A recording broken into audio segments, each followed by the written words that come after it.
malnutrition. So we we support members countries to transform agriculture system into an inclusive, resilient, efficient, and sustainable system, leading to better production, better nutrition, better environment, and better life, leaving no one behind. In order to answer your first question about One Health, the official definition of One Health was given by the One Health high-level expert panels in 2021. It is an integrated and unifying approach that aims to sustainably balance and optimize the health of human, animal, and ecosystem as a whole. So basically, it means that we are taking action, taking into consideration of the linkages and interdependence of health between human, animals, be it wildlife, livestock, and also including plant and also ecosystem as well. To give you an example of One Health application, because it is an approach, we actually apply it to certain issues. Johan already mentioned too, infectious diseases and antimicrobial resistance.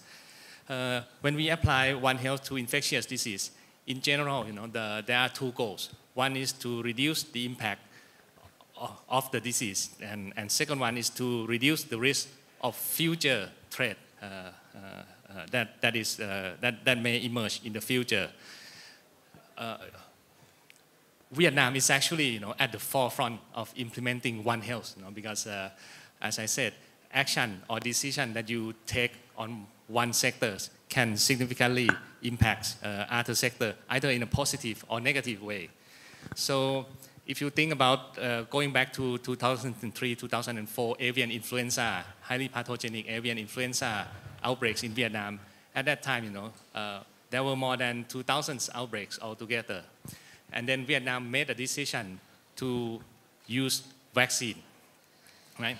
And at that time, actually the goal for using vaccine, though, is actually to reduce the amount of virus that is in the environment in Vietnam as a whole, right? If you have 2,000 outbreaks in animals, you have a lot more chance for exposure to human than if you have 20 outbreaks, right? So, and after 2006, when we start using avian influenza vaccine, of course, the number of outbreaks in human reduced significantly to 0 in 2014.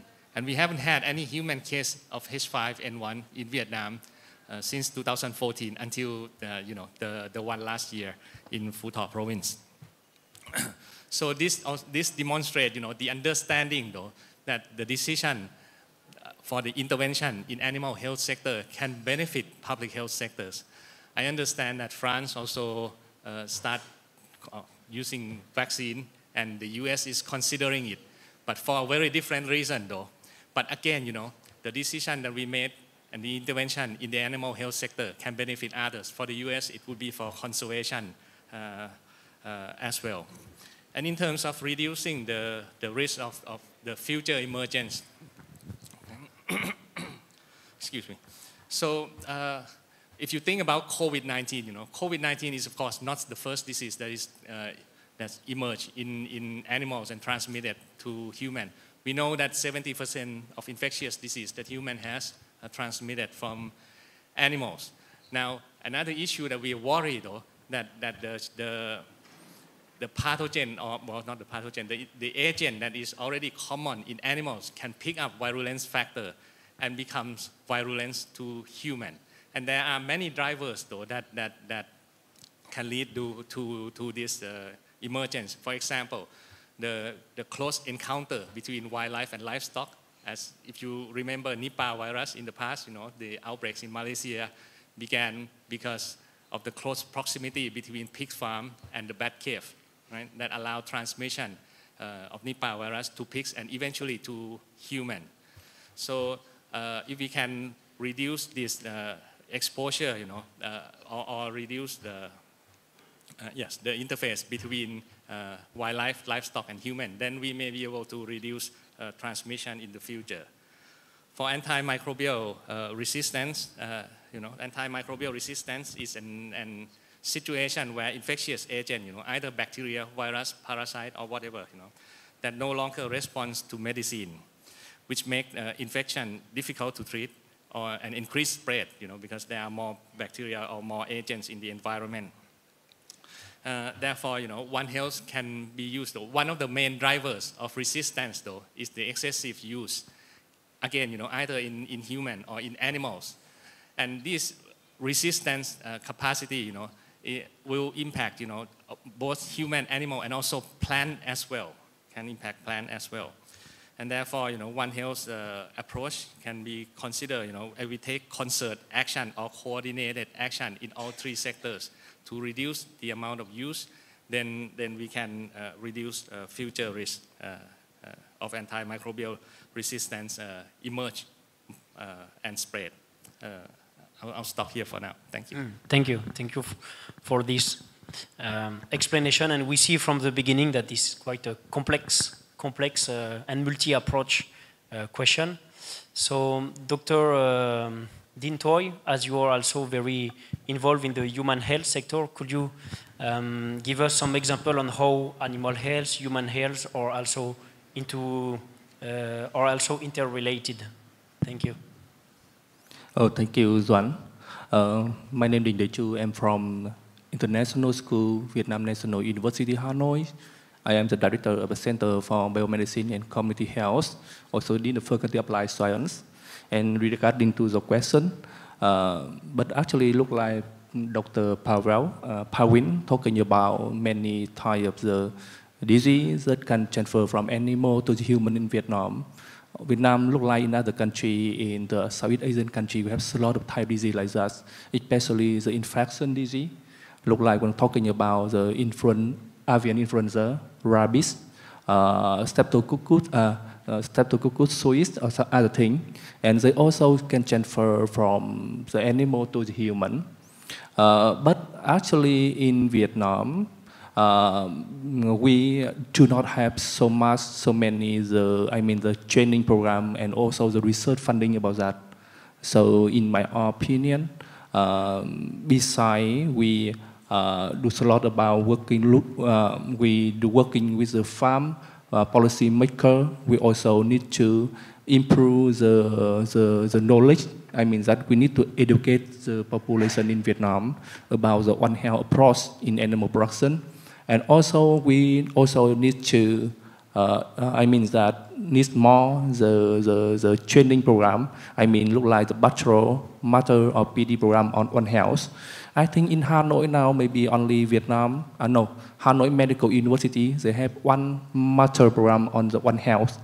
But the other university, no, don't have that kind of thing. In the future, international school, we also have one program, the master program about the biomedical engineering and technology, but we have one sub-major on the molecular biomedicine. And on that kind of thing, we also try to link to something look like some kind of the pathogen molecular characteristic of some pathogen look like bacteria and virus, and also connect to the One Health. And you know that actually the way we are eating in Vietnam also look like we're eating something maybe we cannot control the quality of the food, especially the food from the animal. And also we also eat some very fresh foods, right? And also we can control the quality of the food, and maybe they also have the pathogen contaminated. So that's why it also affects to the human health. And the other thing, in our center, we also doing some research about some kind of the chemical contaminated in the food as well. Look like the meat from pork, chicken or the other thing. Maybe we have also some toxin chemicals there as well. And they also can affect on the human health as well. Okay, that is some example. Okay, thank you, Dean Troy. So, as we have seen, there is three main topics on this One Health. One is transboundary disease, antimicrobial resistance, and as well foodborne disease, contamination from meat to human. Talking a bit about the current landscape and the context in Vietnam, I would like to ask Mr. Tong Xuan Chin from Ministry of Agriculture and Rural Development. What is today the situation in Vietnam in regards of One Health topics, and particularly the master plan for the One Health that is ongoing, started a few years ago and coming for the coming years. What have been successful so far and what still need to be done in regards of One Health approach in Vietnam? Good morning. I'm Tong Xuan Chin, the Deputy Director of the Department of Livestock Production under the Ministry of Agriculture and Rural Development of Vietnam. As you know, in Vietnam now, we also have a serious problem about the climate change, but also have serious problem about the emerging diseases for the animal. For example, avian influenza or African swine fever. So we have a serious problem for our animal population. So the most important for Vietnam now, we have to use the medicine and also the vaccine for control the diseases. But the way we apply the vaccine and also the medicine for the animal also cause the antimicrobial resistance in Vietnam. So we think that it is very important for the world to recognize how important for the whole system in our society to become the way to again the antimicrobial resistance, not only in Vietnam but in the world and in the region, in the Southeast Asia, for example. So in Vietnam now, we recognize very successful about the way the FAO and the OIE and also the WHO to have One Health approach. And by that way, Vietnam now also in combination between the Ministry of Agriculture and also the Ministry of Health also have very good project about the One Health by the support by FAO and also different international agencies in Vietnam. So you know that in the world, the WHO also predicts that by 2050, about 10 million people will be died by the antimicrobial resistance. So it is very important for every member of the WHO and also including Vietnam, we have to develop very good national action plan for against the antimicrobial resistance. By that way, the government of Vietnam already set up the national plan for against the antimicrobial resistance for the period from 2023 to 2030, and also have the action for further plan for against the antimicrobial resistance. And you know that in Vietnam also have a problem about the small producer. For example, in livestock, now we have about almost 2 million very small producer for pigs, and about more than 7 million for chicken and poultry. So the production scale is very small. So it is very difficult for the management agency to control how they use antibiotic for killing the diseases in the animal, especially for pig and for chicken. And before I came here, I also studied very carefully one publication, just very new publication for the antimicrobial resistance. The reason for that one, that the way the small producer to use antibiotic is something we can say that is overuse.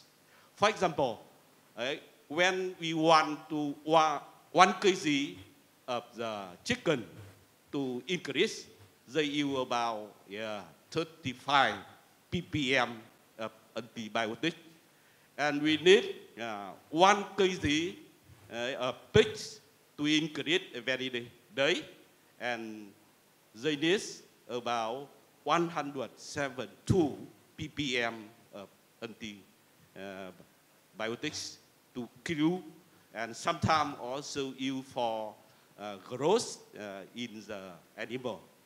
So now follow the law of livestock in Vietnam. We already put in the article 45 to control the way to use medicine, especially for the antibiotic to killing the diseases in the animal. So by that way, we stop using the antibiotic for killing the disease and also for growth promoter in the animal by 2025.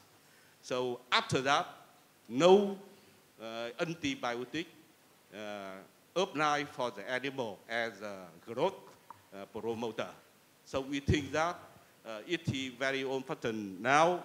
The Ministry of Agriculture should follow the very strong and very important guidance from the World Organization of Animal Health and from FAO and also WHO, and also in very good combination with the Ministry of Health to carry out the project with the One Health project in Vietnam.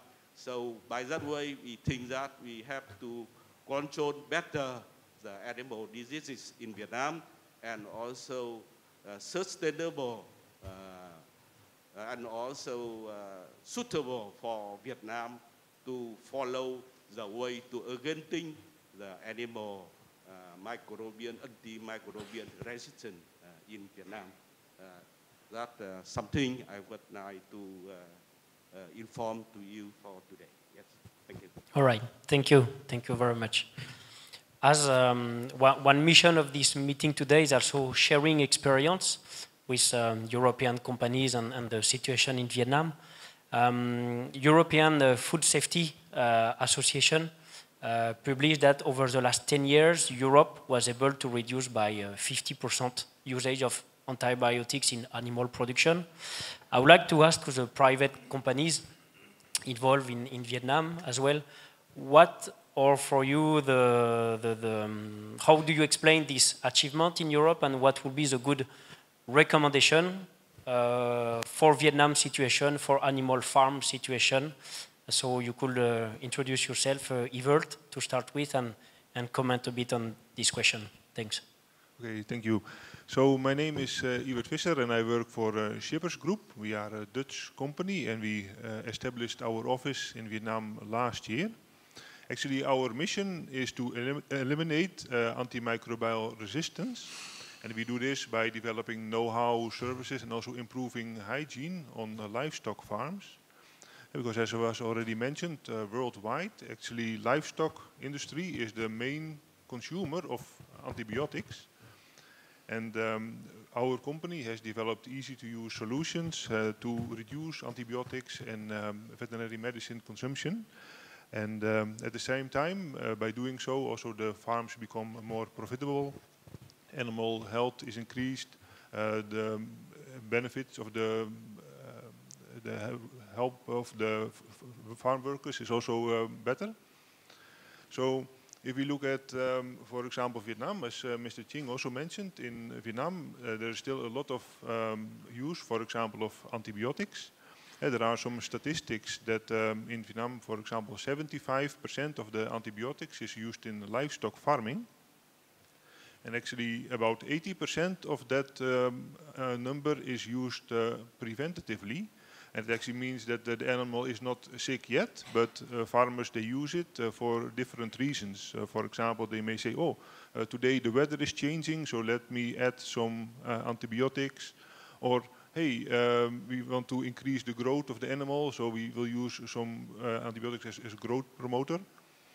And that's actually creating a lot of problems in the sector because, of course, it leads to antimicrobial resistance, but also covers up the underlying problems. It's just as humans. So, for example, here also we have fresh water to drink, and we take care of our water because we know that if we drink bad water, we will get sick. But if you come to many farms in Vietnam, you will notice that the water quality, for example, is quite poor. And that's why also for us, for example, we help farmers to improve that. And then we have different areas where we focus on. Water quality, cleaning, care of the animals. And by doing so, we see a lot of positive benefits. And for example, Johan mentioned that in Europe we could reduce antibiotic consumption by 50%. But we see that, for example, companies that use our methodology, they can even achieve reductions of up to 90%. And we have the same experience in Vietnam. So we look very much forward to also helping the government to achieve these targets. Thank you, River. Turning to Mr. Dr. Phát, technical manager, you could also share a bit of your experience in between Europe and Vietnam, please. Thank you. Good morning, everyone. My name is Phát. I work for Omic Group, a friend company, manager in Asia. And Omic is a friend company, and we produce feed additive for livestock. And our target, our company target is improve animal health and reduce antibiotic and chemical in livestock. And luckily for me, during my time when I work for company, I also take 3 months to work in the big farm in France, and also had time to visit farm with Dr. Vet and visit slaughterhouse and supermarket in France.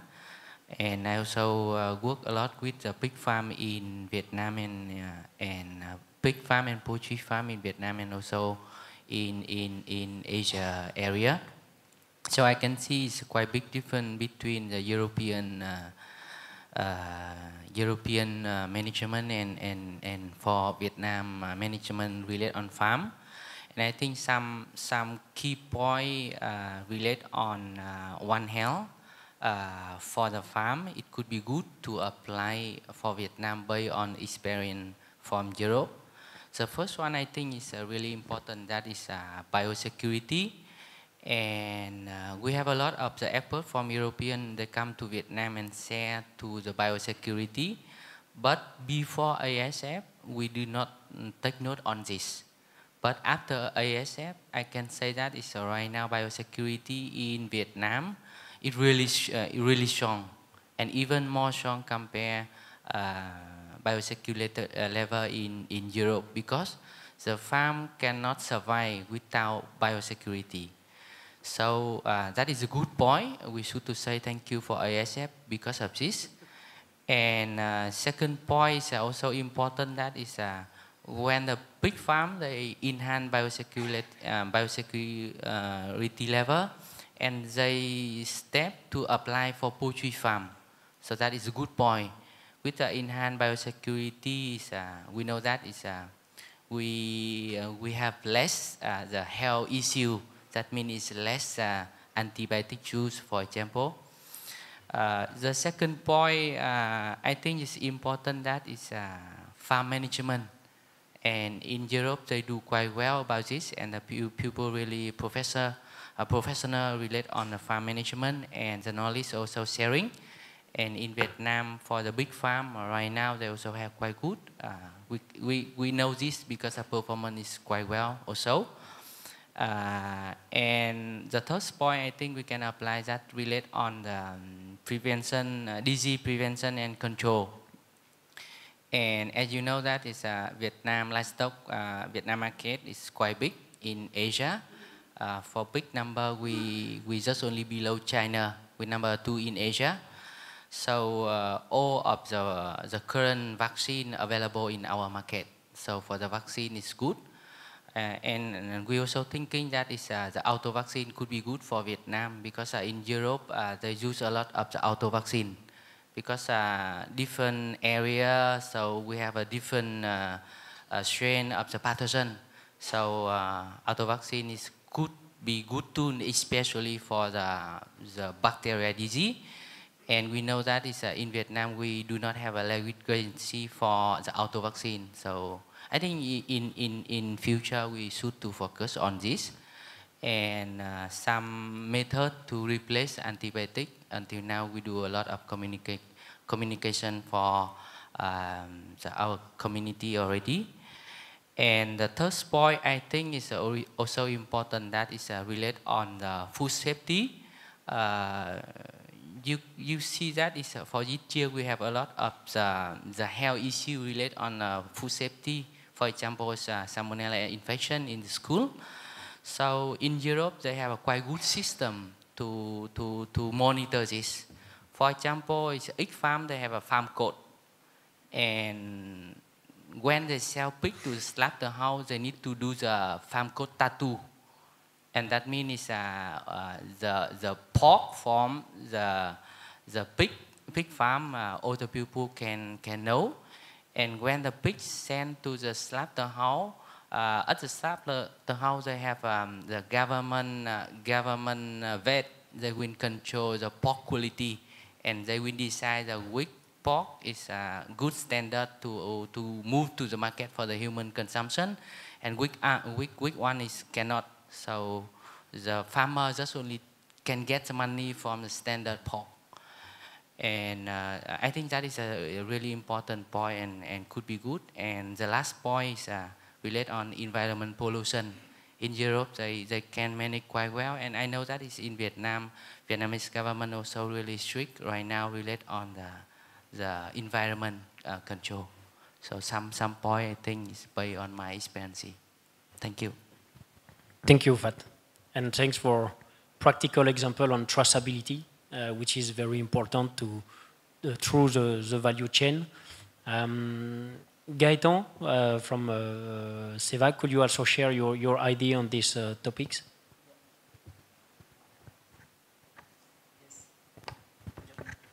Okay, yes, thank you. So I share the view of the other panelists, and especially, despite the challenge faced by with antimicrobial resistance in Vietnam, we can also see that in the last years, with the arrival of ASF, unfortunately, many farms have been improving on the biosecurity point. Those that didn't, they probably have been also wiped out. So I think there is been a lot of improvement in the recent years, but it's still a big challenge for the farmer. We know that we have a very high disease pressure in Vietnam in general. So when we look at the problem with antimicrobial resistance, where is the tentation to use too much antibiotics? So usually it's two kinds of cases. Number one is for respiratory disease that will affect, for example, the growth of the pigs, such as some pathogen like actinobacillus or mycoplasma. And for this, in Europe, so we rely 100% on the use of vaccines that work very well. In Vietnam, these vaccines are available, although they work well, but we still see a trend in the industry to rely also on, I think from the past habit, on some antibiotics that can be topped on the feed, like amoxicillin and other. So I think this is an area where we can do better in the future. The other area where usually we see news of maybe too many antibiotics is for digestive pathogen. So usually, especially when the piglets are around weaning time, they get very sensitive to digestive issues. And for this, yes, one part of the solution is also from the usage of some kind of vaccines, but also nutrition is very important. I think we have a lot of good solutions in Vietnam. Many international companies are bringing a lot of know-how in terms of nutrition around weaning time. But we also see that some things could be changed. For example, in Vietnam, we see a trend for the farmers to look for diet and feed with a high protein content. For example, if you buy a piglet feed, the farmer will think that it's better to have a high protein piglet feed, like 19%. And the issue with having too much protein is that this protein is also available for the pathogen to develop, so it will cause more pathogen problem. And the only way to maybe to have the high protein piglet feed with is to put antibiotic together to control the development of this pathogen. So in Europe, we use, for example, much lower protein content in the young animal diet. So I think it's also one area where maybe we have a room to improve in the future. And maybe last, because I don't want to talk too much, but I also feel that in terms of traceability at the slaughterhouse, we have room to do better in Vietnam. So in the past, the food chain was very separated. Now we see the development of more integrated link, like the many companies, like some here, developed the feed farm food system. And I think that in the future it should lead to more traceability and more responsibility also, and more marketing towards safe meat and responsible use of antibiotics. Yes, just to share a few main points. Yeah. Right. Thank you, Gaëtan. We hear again the importance of traceability implementation that will help to value any change and orientation in the industry. I would like to go for a question from the audience. I will start with one first question that I have when I hear the European experience, and I think to me it's a key question, because to be successful on antibiotic reduction, we need to have the farmer convinced that they could go for antibiotic reduction. And one important question is, do we have to compromise the economical profitability in the farm to be compliant with the One Health guideline and reduce antibiotic reduction? If you could share your experience on the private company point of view, and then we could go for the attendance question. Yeah, maybe just one example that I have in mind. I will make it very short. So last month, actually, I was in talk with one big company raising pigs. And they face the problem of actinobacillus, and so they were looking at vaccine option or antibiotic options. So one believe, and something that people think, that antibiotic is actually cheaper, but is not always the case. So in that case, we made the calculation for them. If they go for antibiotic, it would cost, that example was 27,000 Vietnam dong per head, and the vaccine was costing only 17,000 Vietnam dong. So it's not always more expensive. After, generally, the usage of vaccine is a little bit more work, because you need to, first to apply the vaccine, you need to inject all the animal, right? And also you need to have a good diagnostic capabilities to know what is disease environment of your farm, and what time would be the best to apply the vaccine. So maybe you need to do some lab tests, some work. Is not as easy, maybe practically, as to put just antibiotic in the feed and finish. So, but from the economic perspective, it's not necessarily more expensive yet. I have a small point to add, because of course from my company we look mostly at a hygiene or a biosecurity perspective. And what we see is that if you improve hygiene and biosecurity, for example, feed conversion ratio will go up. And that also will of course already directly improve the profitability of the farm. But also improved hygiene, improved biosecurity will lead to quicker cleaning times, so that, for example, especially in poultry farms, you can have more rounds per year. It's also increasing profit for the farmer.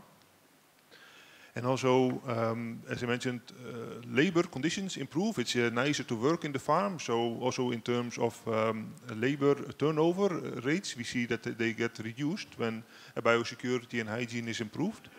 And that also, of course, improves the management of the farm, because one problem that many farms in Vietnam face is that employees, they maybe work there 1 year or 6 months and then they quit. So then when they have to be retrained again, or you have to hire new people, then you have a bit of a knowledge gap. And by improving the labor conditions in the farm through hygiene and biosecurity management, actually you also save money. So if I may add, from our experience working with small and medium-sized farm in Vietnam, FAO has been working closely with Department of Livestock Production and National Agriculture Extension Center to improve the animal husbandry practices and biosecurity in small and medium-sized farms, starting from poultry farm in response to avian influenza, and now we're also working on pig farms in response to African swine fever as well. The short answer to your question, whether we have to compromise or not, is no. We actually don't have to, because we know that there are ways to do it with simple intervention that improve good husbandry and improve biosecurity practice that can lead to reduction of common disease in the farm already. So if there are less disease, there are less reason to use antibiotics.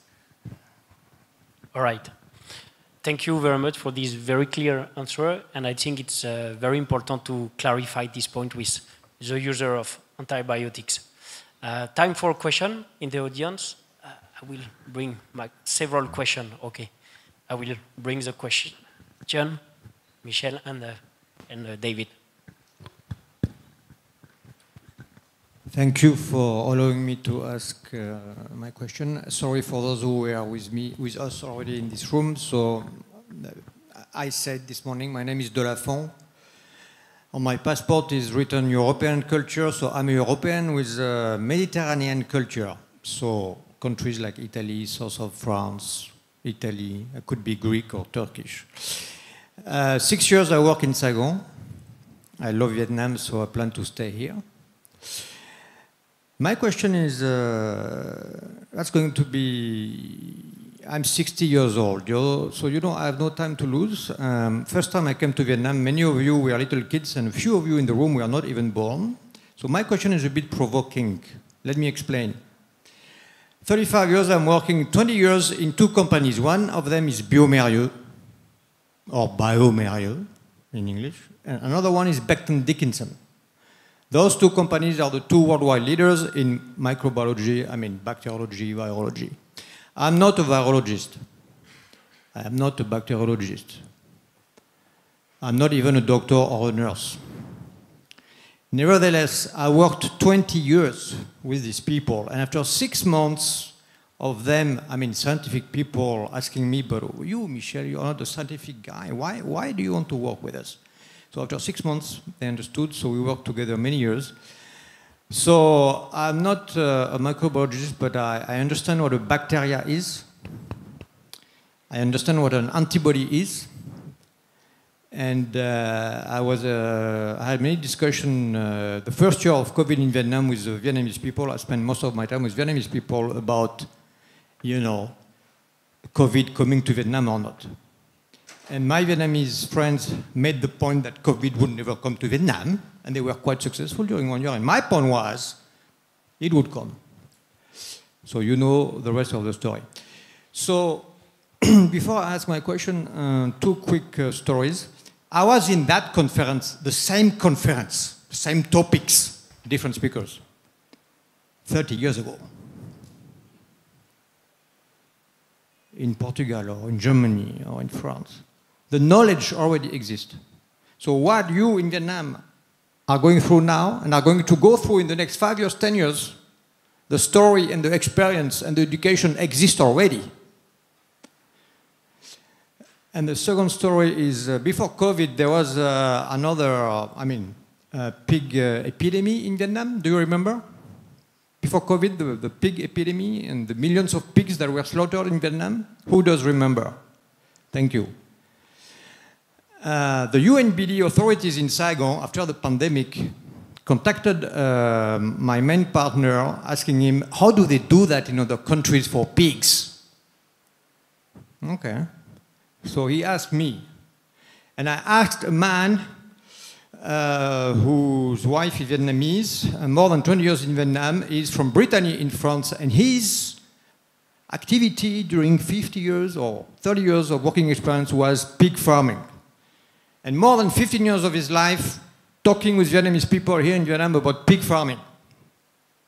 And I arranged a meeting between this man, my partner, and the UNBD authorities in Saigon. And at the end of the discussion, he was saying, well, you know, it's 15 years I'm talking about education.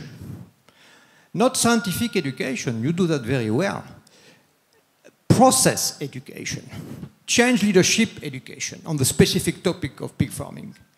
And he telling them, you know, when you don't do that, like I've been telling you in the last 15 years, the Indonesian companies and the Japanese companies and the other companies, they will come here and they will do it for you. So these two examples lead me to my question, which is, thank you for listening to me, you've been very patient. Do you have any plan to do something else than scientific education on the topic of process education, change management education? How to go from point A to Z, even over a 5-year period? And maybe you have no answer, but that's okay. Thank you.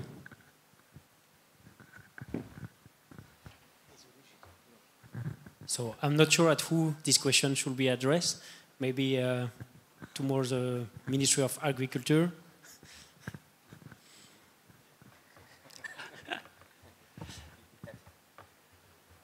Thank you for the question and also the comment for the whole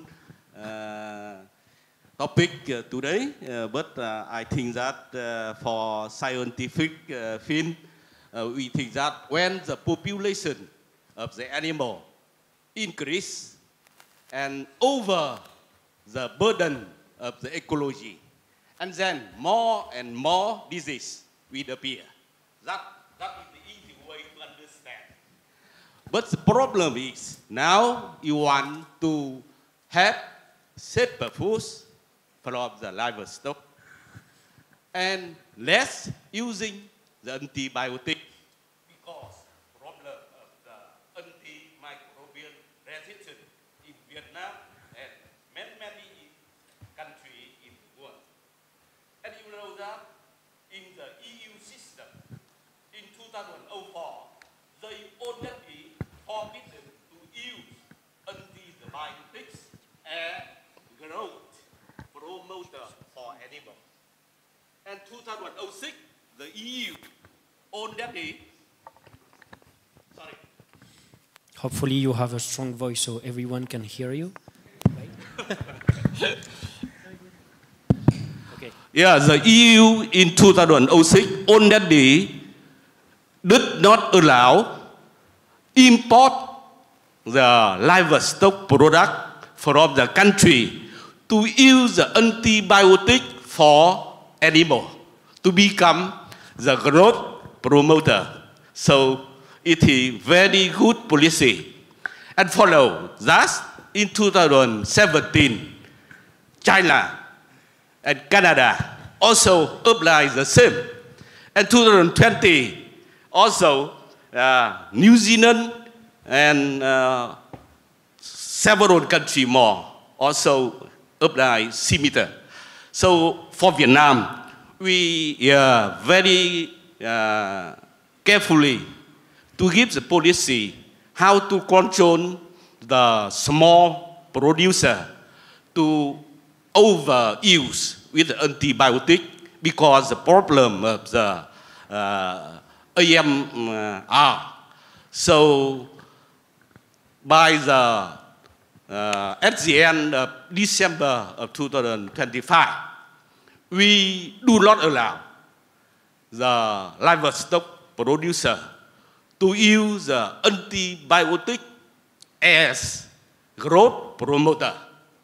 But the problem for Vietnam and also many countries, So what is the alternatives you're looking for? Give for the small people, livestock producer, to keep their animal, especially for the young animal. For example, the pig from 1 to 25 kg, the chicken from 1 day to 21 days, and for the cattle about less under 6 months. So we think that have 3 methodology for that. The first one, we have to put very strict biosecurity for a very farm, even large or very small, mini farm. The second one, we have to looking for to research, testing, and deliver the vaccine for killing the disease. And the third, that we have studied very good system, make the combination, not only Vietnamese scientists, but different scientists from international agency to have the new alternatives to replace the antibiotic to become very good or new medicine, but safer for the animal. For example, we're looking for the extract from the plant, from the sewage, from the microorganisms, something like that. And on milk, also one example, for the company also looking for different way to give the new alternatives to replacing the antibiotic in the coming time. So we think that the FAO and OIE and WHO need very strong approach and One Health approach, I think the right way to follow now. And Vietnam also follows that way. Thank you. Thank you. I think, David, you have one question yes. as well. Thank you. As I mentioned earlier, we are a large agribusiness with many farms throughout Vietnam, particularly pig farms. And what I've noticed in the years, we've been farming for 20 years here in Vietnam. And prior to that, in Australia, I remember times when in farms, farmers used to know the names of and to be able to identify individual animals in the farm. Remember, there was Daisy the cow and Henry the pig. They knew them all. And then with intensive farming, we have herds that are treated as a group. So and when you have intensive farming like that, you increase the risk of disease and disease transmission, as we know.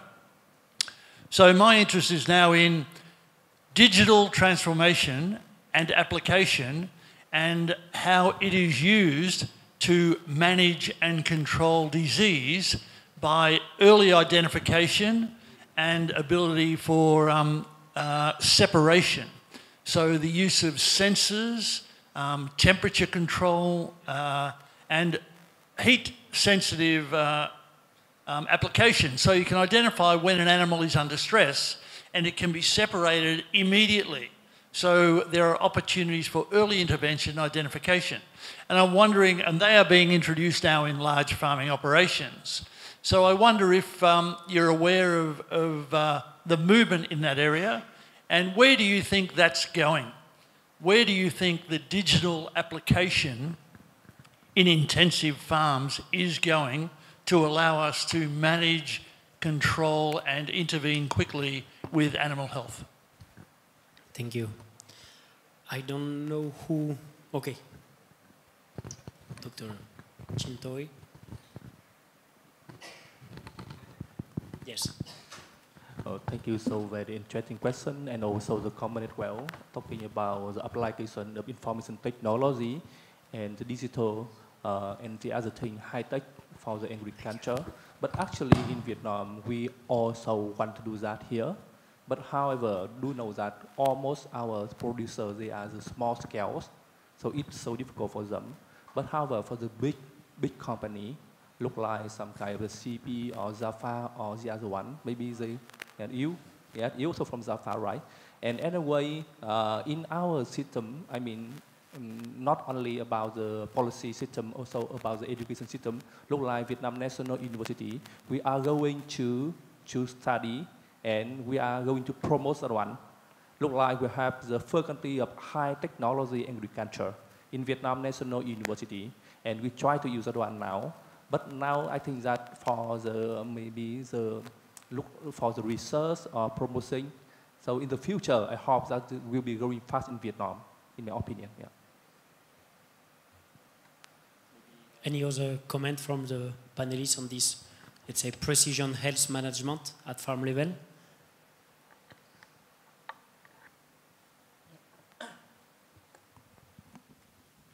He's just taking, yeah. Hello. Yeah. I think that one is a big one for sure. It's the way I think in the future the industry will be to be able to detect the animals very early and have the immediate answer. I think in other sector like fish farming is already very much implemented in some of the large farm. In swine and poultry, I think it will be it will come, but yeah, I don't see too many application yet here available. From my company perspective, some things we have available, not exactly the same, but we have a program, for example, where you can scan the lungs at the slaughterhouse. So you still have people there going there, but they will use tablet to scan the lungs. And with these scans, the company manager, like you, will receive the view on what is the effect in terms of respiratory disease of all the farm system, and will help to take some decision in terms of treatment or vaccination. That's one example. In terms of vaccination equipment, also we see also in the last years trend towards smart vaccination device that it's some kind of syringe that where you inject the pigs, you will have the data go directly to the system, and the management will be able to see, okay, what vaccine has been injected, what time, at what farm, and it helps a lot with the traceability. Yeah, just some examples, not 100% the same that you mentioned, but yeah, in this direction. I think more will come in the future for sure. Yeah. And may I give some comment related on this? We know that is some high technology to apply for the farm, like you mentioned, related on the check body temperature of the animal. Or I know one report that is they have one system to analyze the coughing of the pig at farm.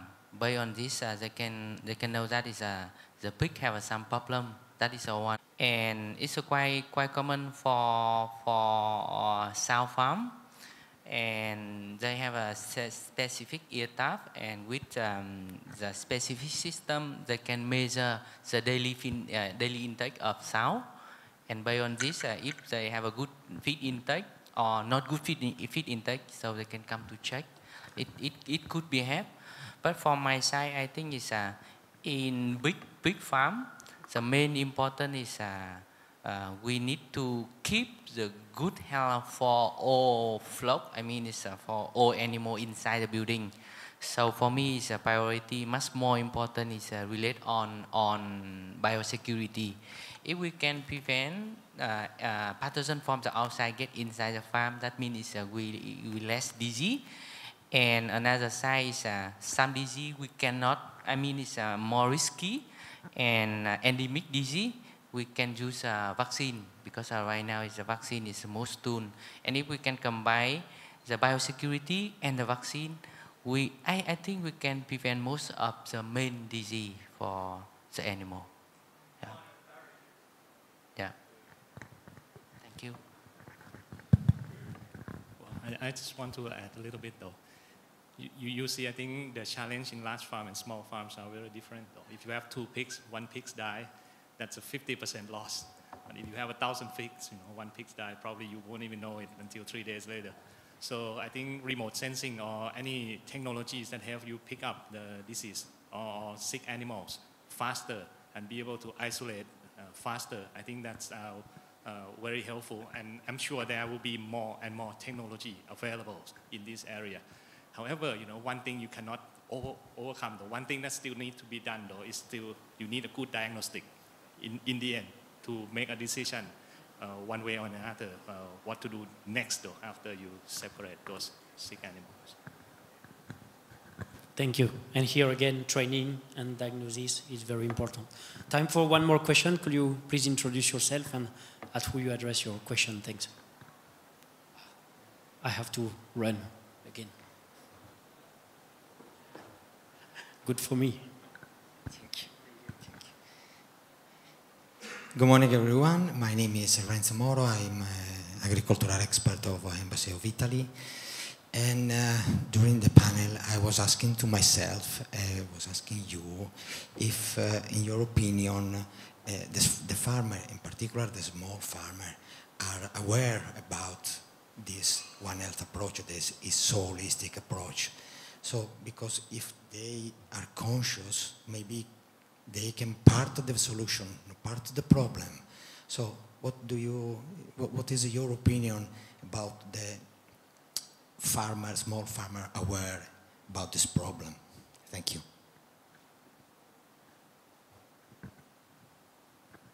And at who do you address your question? Do you have a specific panelist?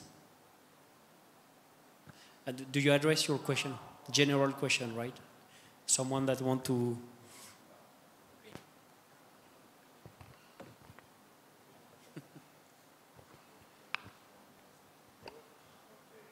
Well, it's maybe also important to note that especially in pig farming, smallholder farms are harmed quite a lot, especially with the ASF outbreak, African swine fever outbreak in 2019. You saw that especially for the small-scale backyard pig farm holders, they face a lot of challenges because, for example, they have an outbreak of ASF, all their pigs die, they clean up, and a few months later they try again, but then they have another outbreak. So what you now see actually in the, for example, pig market is that small-scale household farms are reducing very fast. And then the gap is picked up actually by the integrated farms, like the Heus, Marvin, Japfa, and so on, because they can control biosecurity. So I think that also the answer for these challenges actually will come from those large enterprises, because at this moment it's very hard to, of course you can educate farmers and so on, but even then you spend your time on education and all those things.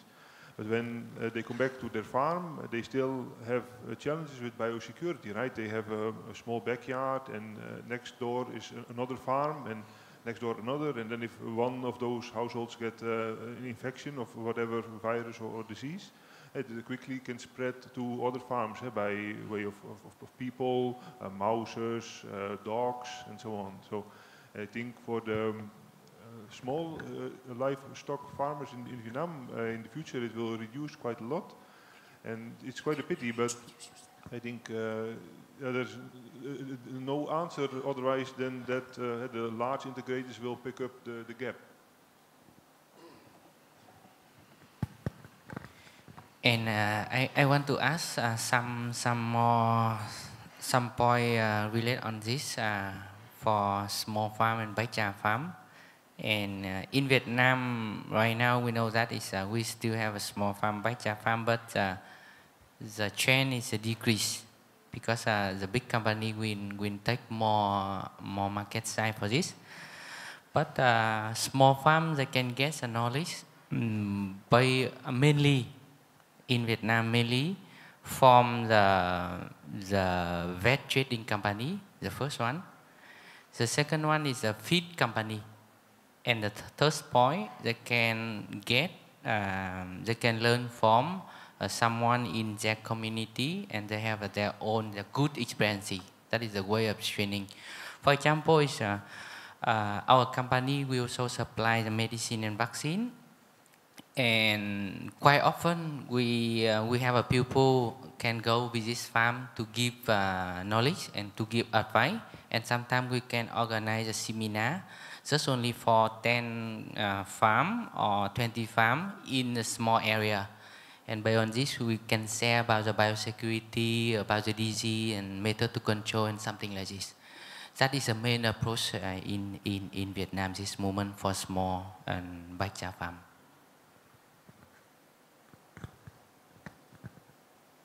Hi, good day to everyone. My name is Sanjeev Louis.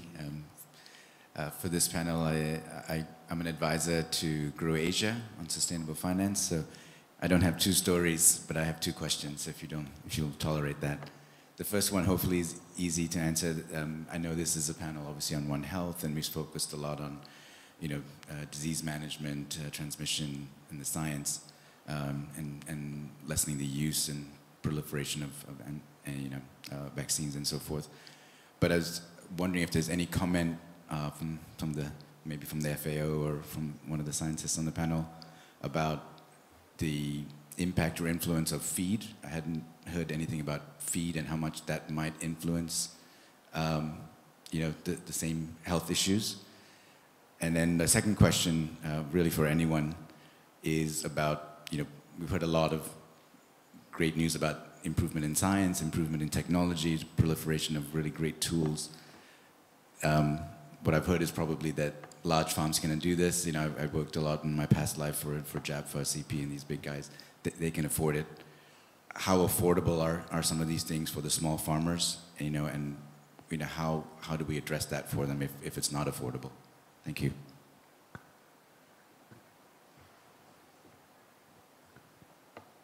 Sorry, my question is really because Grow Asia, we're focused on sustainable finance for farmers, so we're trying to figure out, where do we need to deliver this? What's the product we need to deliver to make it affordable?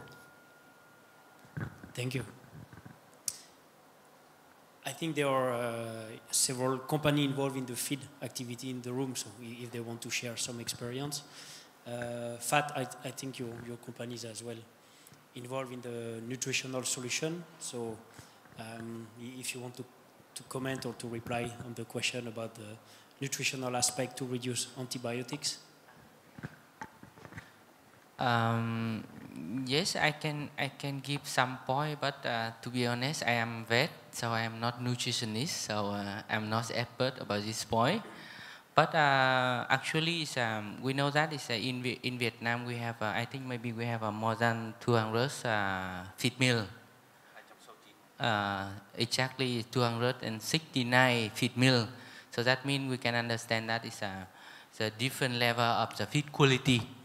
And if the feed quality is not good enough, sometimes we have some issue related on the common issue like the diarrhea and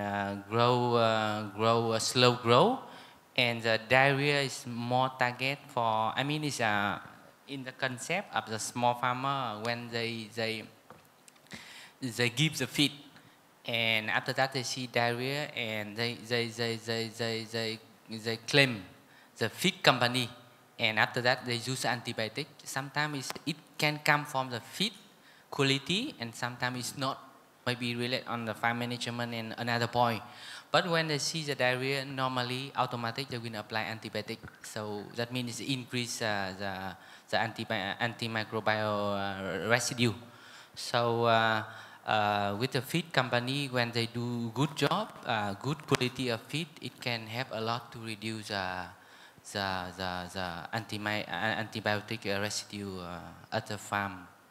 And until now, I can say that is for the big feed mill, the quality of feed really nice, because if we see the IDG or FCR compare in other country, I think it's quite similar. Thank you. Thank you. I could also add that based on European experience, it was a big learning over the last 15 years to adjust the protein quantity and protein quality to reduce the digestive disease at the farm level as well. Yes, we have 5 feed mills throughout Vietnam, and I must say the quality of our feed is generally very good. But the feed when it leaves our feed mill is good. The problem is often with the farmer and the farmer's use of the feed. So when we're talking about diarrhea and other things that come from feed, it's not always about the quality of the feed. Often it's about the handling of the feed once it's at the farm. And I have seen examples when bags of feed are opened and left open for days. There is mildew and mold that grows in the feed. That feed then goes to the animals. They'll complain to the feed miller about the quality of the feed. So there are other issues apart from just the feed quality, and that come down, as we've said a number of times here, to education of the farmer, particularly the small farmer who is buying the feed in relatively small quantity. Thank you. One last question, probably, Ms. Min from FAO. Thank you. My name is Min. I am working for FAO Vietnam as livestock production management and biosecurity advisor. And I would like to share with you my experience when I work with small and medium scale farmer, poultry farmer and pig farmer for 10 years. Yes. Not only breeds or feed can reduce antibiotics. Mainly is, we can say, microclimate in the animal houses can help reduce antibiotics use. And one more is the proper use disinfectants. I don't hear anyone here tell about the use disinfectants of farmers. And I can say that most farmers, our farmers, small and medium farmers now misuse disinfectants, and these disinfectants kill all useful microflora in the farms, and this result to increase pathogens, and we can say these common pathogens as mycoplasma, as salmonella.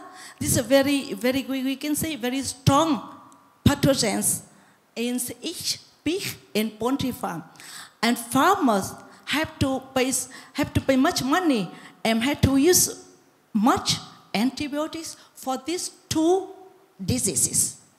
If farmer can,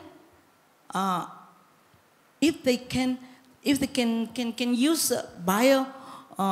we can say probiotics, good probiotics, and reduce amounts of these common pathogens, they can save, they can reduce use antibiotics. And when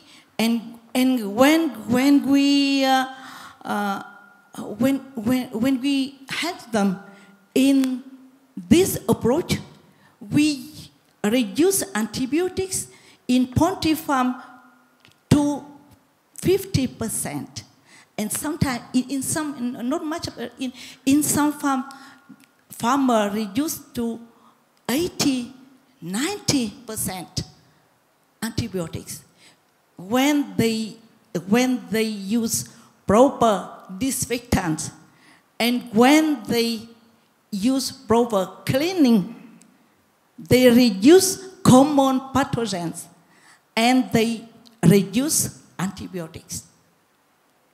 And I think here you should pay more attention on use of disinfectants of small and medium farmers, because they overuse disinfectants, and they use disinfectants in improper ways. And that's my experience. Thank you. Thank you. Thank you for sharing. Here again, question about education, I think, and training of farmers. Well, if no more question, I think it's time to conclude about our roundtable. To pick up the time, so one first message I would like to have is that I read also on the master plan for animal health in Vietnam one interesting comment. This was that there is a sufficient level of trust among the different stakeholders of the industry that is necessary to impulse the move and the change to One Health concept, and particularly antibiotic reduction. And I do believe that this kind of event organized by Eurocham helps to improve the trust and build up the trust between the stakeholders. So for me, this is a very important basement of any change in the industry.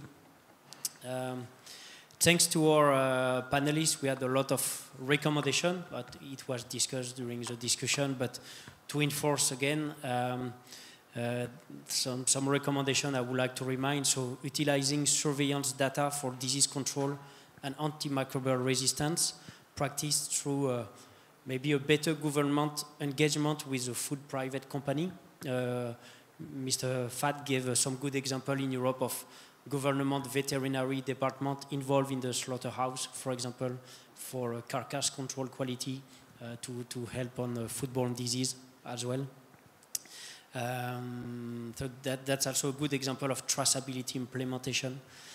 Strengthening training and education from professionals. We had a lot of example and specific concern about the need of education and training at school as well, veterinary, animal science and farmers, and particularly in regards of antibiotics usage, prophylaxis concept, biosecurity. Strengthening legal mechanism and enforcement and control of farm practice, and particularly in terms of antibiotics usage. It have been mentioned several times. This is very, very important. Recommendation to engage discussion between the ministries, but we know this is ongoing, right, with collaboration between Ministry of Agriculture, Ministry of Natural Resources as well. And very importantly, and the question was raised also, increase the advocacy and awareness on One Health concept on the non-systematic use of antibiotics, both in human as well for animals. This is very important, and I think this is where Europe have been also very successful, but because it started a decade ago. And as well, promote a lot of preventive solutions that have been that have demonstrated effect: vaccination efficiency, nutritional solution, as well as auto-vaccine. There are today a lot of technology solutions that could support this approach, but based again on the trust between the different stakeholders of the industry to move together on this One Health concept. So I would like to thank a lot our panelists today for their nice contribution and participation. If we could have a clap for them. Thank you very much, and they are all available for any discussion. I mean, to continue during the coffee time or the lunch. I think now it's time for the last panel and roundtable, so I will let the microphone to Paul. And thank you very much for your nice question and contribution. Thank you.